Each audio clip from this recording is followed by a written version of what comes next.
Truck मालिक को न्याय प्रदान आमर दाबी आंचलिक ट्रक मालिक संघ एकता जिंदाबाद। अनुगुल जिला तालचेर कड़िया अंचल रही पुराणा ट्रक मालिक संघ और नूतन भाव गढ़ी उठी गोपालजी ट्रक मालिक संघ मध्य बद देखा सूचना अनुसार कोईला खଣି अंचल दीर्घ वर्ष है जमीहरा क्षतिग्रस्त प्रजा मानू नहीं आंचलिक ट्रक मालिक संघ गढ़ी उठा बेले कोईला खणिरू कोईला परिवहन कर स्थानीय लोक रोजगार माध्यम होता बेले 2टी आंबुलांस मागणारे सेवा जोगाई दि जाइछि। अंचल विकास दिगरे संघ कार्य करुअछि किंतु नूतन रूपे गढ़ी उठी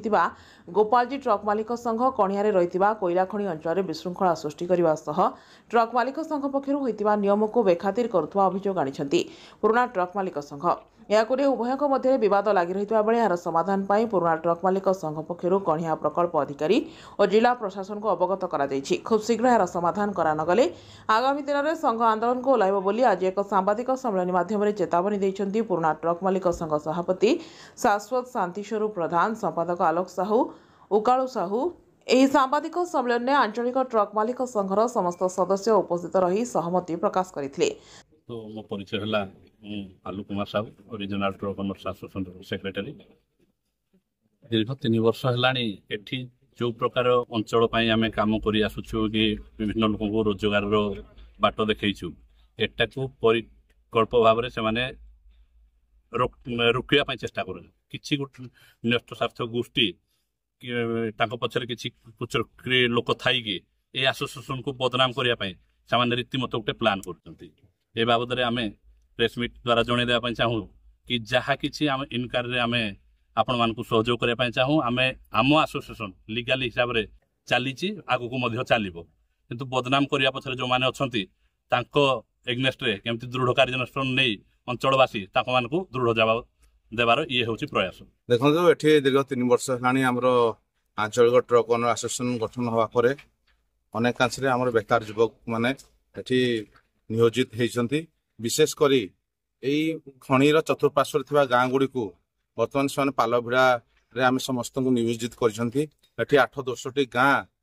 फाइनान्शियली आमको सपोर्ट मिलूँ पाल भिड़ी आम बेकार युवक युवती निजुक्ति हवा सहित फाइनान्शियली भी से अभिवृद्धि घटी एवं प्रत्येक सांस्कृतिक कार्यक्रम हो कि आम्बुलांस सेवा हो जेकोसी क्षेत्र में आम अवगत कराऊ जे एठी किसी असुविधा अच्छे अंचल तुरंत से साहाय्य सहयोग कर आम किछि दिन है जाना पाऊँ जे गोटे गोपालजी संघ ना बाहर लोक नहीं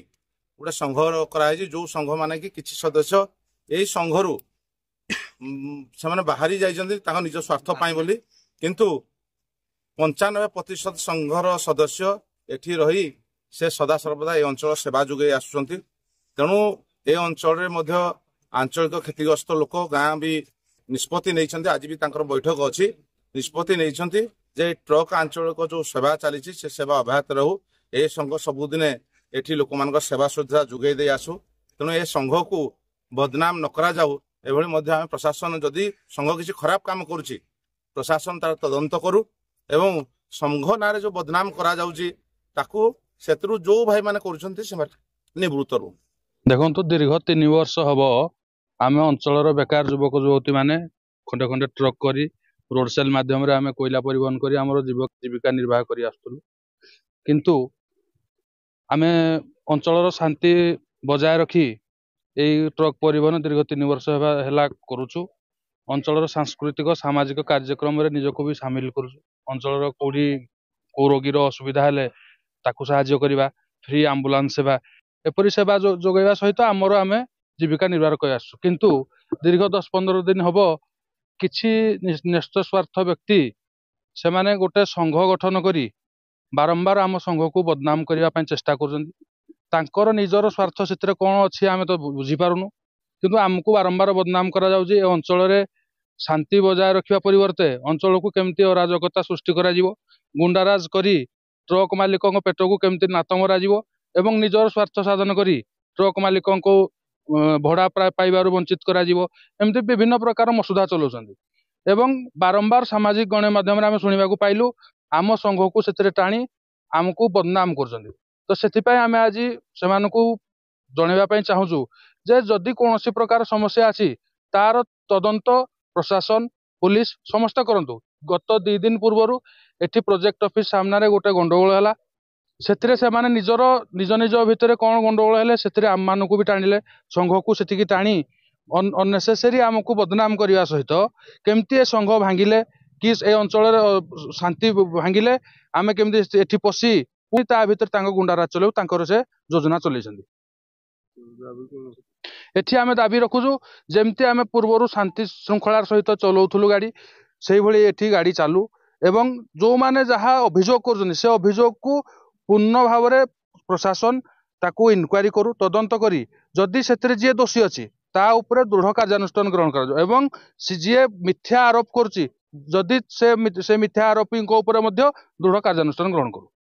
ଆଜି ଆମେ ଦୀର୍ଘ 2-3 ଦିନ ହେଲାଣି ଏଇ ସବୁ ଗଣମାଧ୍ୟମ ଦେଖିଲା ପରେ ଆଜି ଆମେ ଆରମ୍ଭ କରିଛୁ। ଏବେ MCL ମହାପ୍ରବନ୍ଧକ ତାପରେ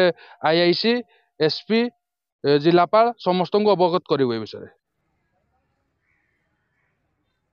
ତାଳଚେର କଣିହାରୁ ଶିବପ୍ରସାଦ ବେହେରାଙ୍କ ରିପୋର୍ଟ IOA ନ୍ୟୁଜ।